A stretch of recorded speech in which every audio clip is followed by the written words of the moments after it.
Salut les sportives et les sportifs, je vous retrouve avec plaisir sur la chaîne YouTube de Nakan.ch. Dans cette vidéo, on va parler de cartographie et de cartographie sur les montres Epix 2 et Fenix 7 qui ont été récemment annoncées par Garmin.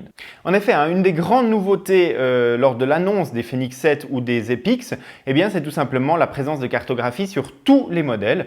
Sur les séries Fenix 6, Garmin avait proposé des modèles de montres qui ne supportaient ni la cartographie ni la musique. C'est désormais terminé sur la gamme de Fenix 7 puisque toutes les montres Fenix 7 ou Epix 2 proposent de la cartographie embarquée hors ligne sur la montre.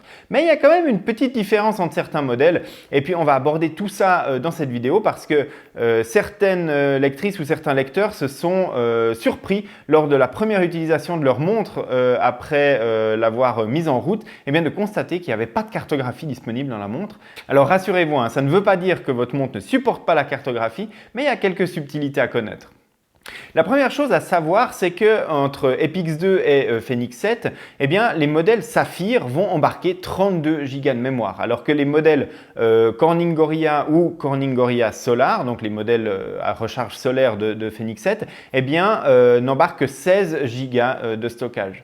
Qu'est-ce que ça fait comme différence? Tout simplement 32 Go, ça permet de stocker l'intégralité de la cartographie mondiale active topo de Garmin, alors que 16 Go, il va falloir choisir des zones qu'on veut utiliser en cartographie parce qu'on ne peut pas installer toutes les cartes. Et ça signifie donc que les modèles 32 Go, donc les modèles Saphir, que ce soit la Fenix 7 ou l'Epix 2, vont arriver avec la cartographie mondiale préinstallée dans la montre. C'est-à-dire que vous déballez la montre, vous configurez la langue, vous la couplez à Garmin Connect Mobile et vous partez courir ou faire du vélo, vous aurez la cartographie qui sera disponible peu importe où vous êtes sur la planète.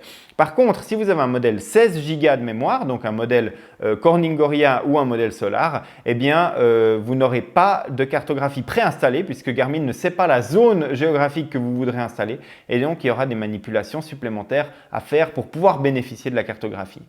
Pour faciliter l'installation de cartographie sur les montres, et les modèles 32 Go proposent aussi cette application, Garmin a proposé directement sur la montre un gestionnaire de cartes qu'on retrouve dans le menu de pré-entraînement, donc dans le menu où on trouve tous les profils sportifs. En entrant dans ce mode de gestionnaire de cartes, donc la montre va se connecter à un réseau Wi-Fi, donc pour ça il faut avoir déjà configuré un réseau Wi-Fi sur la montre, et puis ensuite télécharger une liste de cartes disponibles qu'on pourra installer dans la mémoire de la montre, donc on peut tout gérer depuis la montre. Ensuite, on choisit la carte qu'on veut installer, par exemple la carte de l'Europe complète. Et puis ensuite, depuis là, on peut lancer le téléchargement directement sur la montre de cette cartographie. Le téléchargement va démarrer lorsque la montre sera en charge et connectée au Wi-Fi. Et puis, il faut savoir que le téléchargement est assez long sur la montre lorsqu'on l'utilise dans ce mode-là. Il faut vraiment être patient. Ça va prendre plusieurs heures en tâche de fond à télécharger les cartes et à les installer. Donc là, il ne faut vraiment pas être pressé. Idéalement, lancer ça un soir et puis laisser la montre toute la nuit télécharger sa cartographie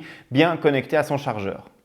La deuxième solution pour gérer les cartes sur sa montre, c'est de connecter la montre à son ordinateur et puis d'utiliser le logiciel Garmin Express, donc qui va permettre de gérer la montre et de gérer le téléchargement de cartes sur cette montre. Ça va aller beaucoup plus vite qu'au travers de la montre directement par le Wi-Fi. Et puis, on va pouvoir sélectionner aussi des zones de cartes un petit peu plus précises. Par exemple, l'Europe, Garmin la propose en 3 parties et donc il est possible de télécharger toute la carte de l'Europe si on en a besoin ou alors seulement certaines parties. On voit par exemple que le découpage qui est fait pour moi qui habite en Suisse n'est pas vraiment idéal parce que j'habite en Suisse mais je vais souvent rouler à vélo en France ou en Espagne et donc du coup comme la Suisse, la France ne sont pas sur la même carte, j'ai choisi d'installer quand même la carte européenne complète sur ma Fenix 7 qui n'embarque que 16 Go.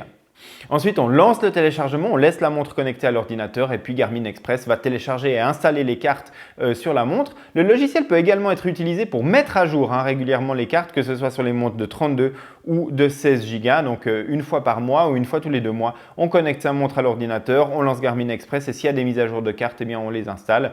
En fonction de la vitesse de sa connexion Internet, ça va prendre entre 30 et 50 minutes environ pour le processus entier.